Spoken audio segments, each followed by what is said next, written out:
kitab Al-Majmu', yaitu sabar dalam menuntut ilmu. Sabar dalam menuntut ilmu mencakup banyak hal. Yang pertama, seorang penuntut ilmu, calon ulama, harus sabar dengan cita-cita yang sudah tertanam di dalam hatinya. Sabar dengan jalan yang dia tempuh agar menjadi ulama. Maka yang pertama sekali kita nasihatkan kepada penuntut ilmu itu sabar dengan cita-citanya ingin jadi ulama. Sekali berniat untuk jadi ulama ketika masuk pondok, tamat SD, atau ketika masuk madrasah, cita-cita, niat, azam yang suci itu harus dipegang teguh, jangan mudah goyah oleh hal-hal lain yang mengganggu dalam perjalanan.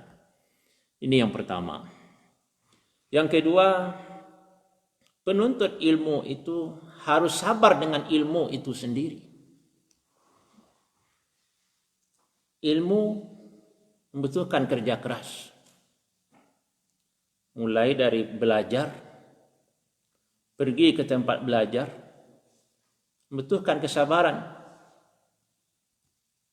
Kalau ulama-ulama terdahulu, mereka rihlah dalam menuntut ilmu, yang dikenal rihlah fi talabil ilmi.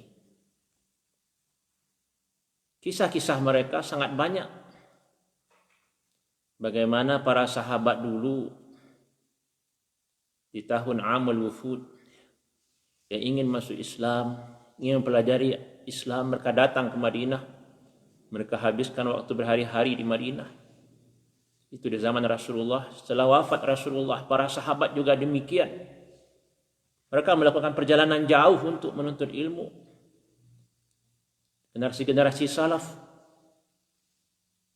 di antara ulama bahkan ada yang membukukan kisah perjalanan para ulama terdahulu dalam menuntut ilmu. Seperti Imam Khatib Al-Baghdadi yang wafat tahun 463 Hijriah, mengarang kitab Ar-Rihlah yang berisi kisah para sahabat tabi'in wa man ba'dahum dalam menuntut ilmu. Iqra' rihalahum la'allaka tarhal. Bacalah kisah-kisah perjalanan para ulama dalam menuntut ilmu.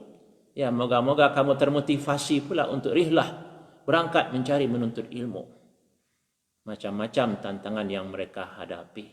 Yang sangat terkenal adalah rihlah Baqi Ibnu Makhlad Al-Andalusi. Dari Spanyol, dari Andalus, jalan kaki menyeberang sampai di Afrika, di Maroko, terus Aljazair, ke Mesir, sampai akhirnya ke Baghdad, menemui Imam Ahmad bin Hanbal. Dan menuntut ilmu sama Imam Ahmad bin Hanbal lebih dari 10 tahun. Kemudian balik lagi ke Andalus, ke Spanyol. Situlah kemudian mengajarkan ilmu. Baqi Ibnu Makhlad, ini rihlah yang paling terkenal, paling jauh. Karena selalu dengan jalan kaki, tidak menggunakan kendaraan. Maka karya beliau sangat luar biasa. Hasil dari sabar dalam menuntut ilmu. Beliau mengarang musnad. Beliau mengarang tafsir. Beliau lah yang banyak membawa ilmu hadis, ilmu syariah ke Andalusia. Para penuntut ilmu rahimakumullah, sabar dengan ilmu ketika kita pergi bepergian, ketika kita sedang belajar. Kemudian sabar dalam memurajaah, mengulang pelajaran. Karena ilmu itu membutuhkan pengulangan, membutuhkan murajaah. Seperti di bulan Ramadan, Rasulullah SAW selalu mengulang hafalan Al-Quran beliau bersama Jibril. Dan tahun terakhir, Rasulullah berpuasa sebelum wafat, Jibril mengulang hafalan Rasulullah di bulan Ramadan dengan 2 kali khatam. Perlu murajaah. Allah Subhanahu wa taala berfirman, "Wa laqad yassarna al-Qur'ana lizikri fahal min muddakir." Allah telah memudahkan Al-Quran sebagai pelajaran. Ini 4 kali diulang-ulang oleh Allah dalam Al-Quran. Yassarna, kami mudahkan. Tapi tetap saja Al-Quran itu perlu dimurajaah, perlu diulang-ulang. Seperti dalam hadis, asaddu tafallutan minal ibil. Hafalan Quran itu lebih cepat lepasnya daripada unta yang ditambatkan. Padahal Al-Quran sudah dijamin mudah oleh Allah, tapi masih butuh murajaah. Bagaimana dengan ilmu-ilmu lainnya? Ini yang diingatkan oleh Yusuf ibn Abdul Bar, wafat tahun 463, dalam syarah beliau terhadap Muwatta Imam Malik dalam kitab At-Tamhid. Jadi perlu murajaah. Seorang penuntut ilmu, calon ulama, harus rajin memurajaah ilmu-ilmu yang sudah dipelajari. Dalam Ta'limul Muta'allimin diingatkan, pelajaran kemarin ulang 5 kali. Pelajaran sebelum kemarin ulang 4 kali. Pelajaran sebelum-sebelumnya lagi ulang 3 kali. Yang sebelumnya ulang 2 lagi. Sebelumnya ulang 1 kali. Apa tujuan dengan banyak murajaah? Agar ilmu itu benar-benar kita kuasai, benar-benar kita hafal. Dan murajaah membutuhkan kesabaran. Demikian juga dalam menuliskan ilmu, perlu kesabaran.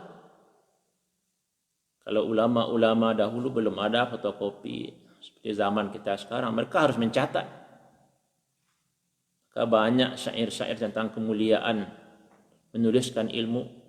Al-ilmu saydun wal kitabatu qaidun sayyid suyudaka bihibalin wathiqa. Ilmu itu bagaikan binatang buruan, maka ikatlah binatang buruanmu dengan tali yang kokoh, jangan sampai lepas. Qaidul ilma bil kitabah. Kuatkanlah ilmu itu, abadikan ilmu itu dengan menuliskannya. Maka kita, walaupun hari ini buku sudah tersedia, yang mencatat itu tetap diperlukan. Lihatlah ulama-ulama terdahulu, betapa banyak kitab-kitab itu yang lahir dari hasil catatan. Ada ulama itu setiap datang ke perpustakaan, catat. Setiap dengar ada diskusi, muhadarah, majlis ilmu, catat. Akhirnya catatan itu menjadi sebuah buku. Dan itu sangat banyak dicetak ulang sampai hari ini. Dan menulis pun membutuhkan kesabaran. Kemudian seorang calon ulama harus sabar dengan gurunya. Guru kita bukanlah manusia yang sempurna. Guru kita, apalagi di zaman sekarang, guru kita tidak bisa disamakan dengan zamannya Imam Syafi'i, Imam Bukhari, Imam Muslim. Guru kita bukan manusia yang sempurna, pasti ada kurangnya, pasti ada lemahnya. Boleh jadi ada akhlak-akhlaknya yang tidak kita sukai. Di sini kita juga perlu bersabar terhadap guru. Kemudian sabar dengan sekolah, pesantren, madrasah di tempat kita belajar. Kemudian kita perlu sabar juga dengan rufaqa fit talab, teman-teman sama-sama pelajar, sama-sama penuntut ilmu. Kemudian sabar dengan kondisi ekonomi. Dhiqil aish dalam bahasa Imam Nawawi. Illa bis sabri la yudraku ilmu illa bis sabri. Tidak akan didapatkan ilmu kecuali dengan sabar. Khidmatul ulama. Tanpa ada kesabaran terhadap masalah-masalah ekonomi, ini juga bisa melalaikan kita, membuat kita putus asa dalam menuntut ilmu. Kita menuntut ilmu, kondisi orang tua kita berbeda-beda. Kita ingin jadi ulama, kita lihat kondisi orang tua kita, ya apa adanya, golongan tidak mampu, dan berarti kita harus putus asa. Kondisi ekonomi jangan menjadi halangan kita untuk mundur dalam menuntut ilmu.